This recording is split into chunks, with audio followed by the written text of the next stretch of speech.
Gold గనక పెరుగుతుంది అంటే మేజర్ రీజన్ ఇంటర్నేషనల్‌గా అన్‌సర్టెనిటీ ఉంది అని.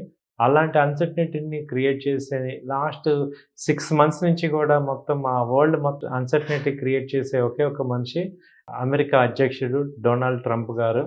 ఆయన వల్ల మొత్తం వరల్డ్ మార్కెట్స్ అన్నీ కూడా ఎఫెక్ట్ అవుతున్నాయి. సేమ్ ఆయన ఇప్పుడు చేసిన పనికి ఇండియా మీద 50% టారిఫ్ ఏయటం వల్ల ఒక రకంగా ఉక్రెయిన్, రష్యా యుద్ధాన్ని ఆపుదామని చెప్పి ఇండియాని టార్గెట్ చేయటం అనేది వరల్డ్ మొత్తం ఖండిస్తున్నాయి. కానీ వాటి యొక్క ఎఫెక్ట్ మాత్రం ఇండియా పౌరుల మీద, కంట్రీ మీద ఎఫెక్ట్ అయింది.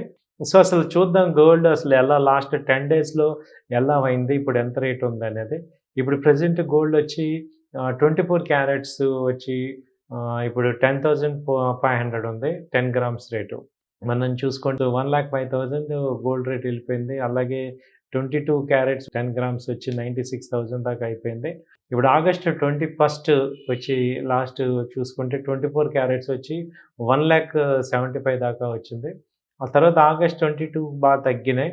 అప్పుడు రేట్లు తగ్గాయనుకున్న 1,05,000 దాకా వచ్చింది. అలాగే ఆగస్ట్ 23ది చూసుకుంటే మళ్ళీ 100 పాయింట్స్ పెరిగి 1,160 రూపీస్ అలా వచ్చింది. ఆ తర్వాత ఆగస్ట్ 25 కూడా 1,00,000 150 అలా ఉంది. సో, ఇప్పుడు ఆగస్టు 26 కాడ్నుంచి ఈ ట్రంప్ ఎఫెక్ట్ 27థ్ అవుతున్నప్పుడు ఇక 55 రూపీస్ పెరిగి 1,02,000కెళ్ళింది.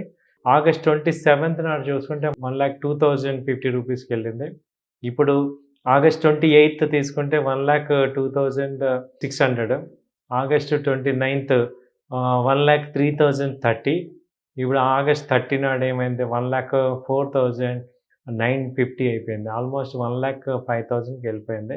24 క్యారెట్ గోల్డ్. సో, అంటే ఒక్క 10 డేస్‌లో గోల్డ్ చూసుకుంటే దాదాపు 5,000 పాయింట్స్ పెరిగింది.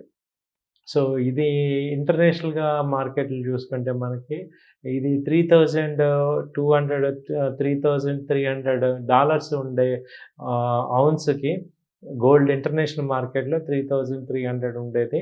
అది ఇప్పుడు 3,530 దగ్గరికొచ్చింది. సో, ఇంటర్నేషనల్‌గా బాగా పెరగటం వల్ల దాని ఎఫెక్ట్ ఇండియా మీద కూడా పెరిగి మొత్తం ఎఫెక్ట్ అయింది. సో, ఇది గోల్డ్ వచ్చి లాస్ట్ 10 డేస్‌లో కూడా ఇంత దారుణంగా బాగా పెరిగింది.